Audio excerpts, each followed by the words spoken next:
Well, this lecture talks about Bayesian estimation and inference of binary regression models. Before I get into technical details of Bayesian estimation or likelihood, priors, and its corresponding posterior, let me review some of the basics of the Bayesian paradigm. Note that here, I'm not going to review maximal likelihood estimation or some basics of the derivation of binary regression models, including both log and probe. Okay, so first let me talk about the Bayesian paradigm. Here, we have a posterior distribution, right? The probability of theta given data is proportional, right? So that's the sign for proportional. It's proportional to the likelihood of observing data multiply, of course, given the parameter multiplied by the prior. And why here we say it is proportional? Because according to the very precise formulation of Bayes' theorem, the formula goes, on the left, to the left of equal sign is posterior, right? Then equal, right? And the product of these two terms turns out to be the numerator of the ratio to the right of the equal sign. And what's dropped is the probability or the likelihood of observing data, P of D, if you recall, right? And that term is dropped because later on we will talk about that, because it is a normalizing factor, not involving parameters. Okay, just to refresh, brush up your memory, right? So here is the likelihood of observing data given parameter, and P of theta is prior probability. Okay? And P of D, that's the term I just talked about that gets dropped in this process, is called marginal likelihood. It is integral of conditional likelihood, okay? Conditioned on parameter theta, and that integrate out theta, okay? And this term does not depend on the parameters because, as I just talked about, the parameters, that are viewed as variables are integrated out, right? Well, because of that integration, it is very difficult to calculate in a closed form solution. So it is used as a normalizing factor for the posterior to be integrated to 1, right? So for any proper probability density function, right? It needs to be able to be integrated to 1. Okay, and let's review quickly the likelihood function for binary regression model, right? So given data, and if the beta is unknown, then we can have likelihood function formulated like this, right?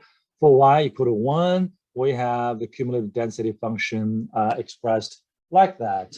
And here, I use a generic symbol, capital letter F, to denote this cumulative density function. Here, it could be cumulative density for standard normal, or cumulative density function for standard logistic.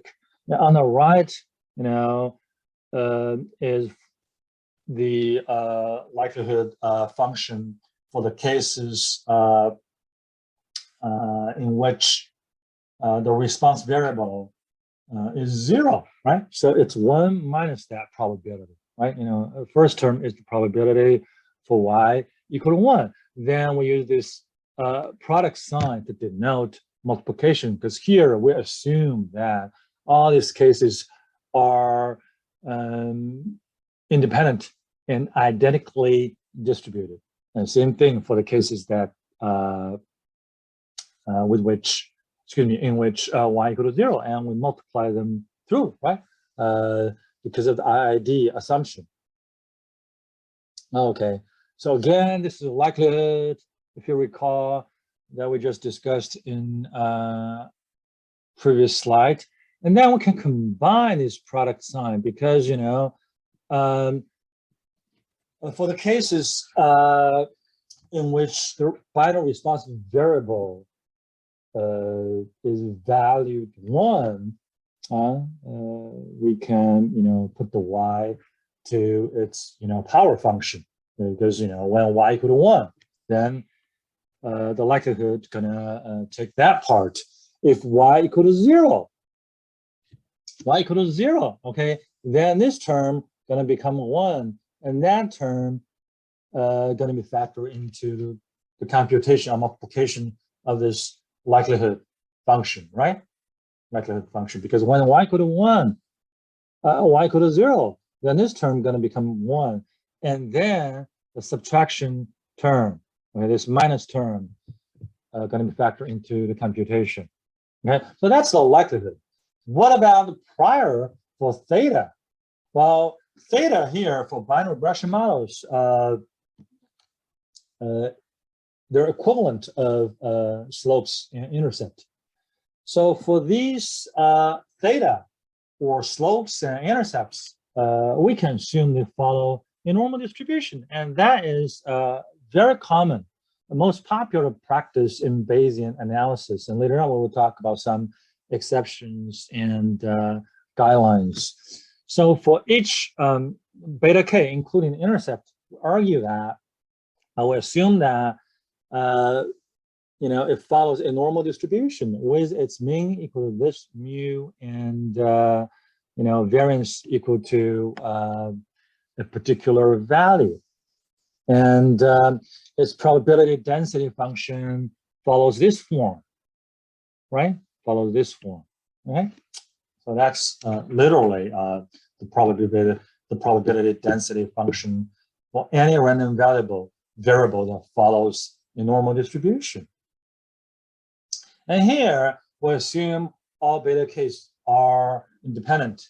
So the joint prior distribution for all the coefficients, including intercept, can be written again as a product, right?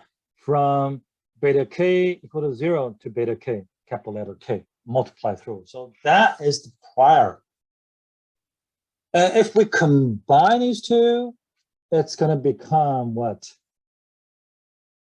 This term that is proportional to the posterior. That is, if we combine in these two terms, that is multiply.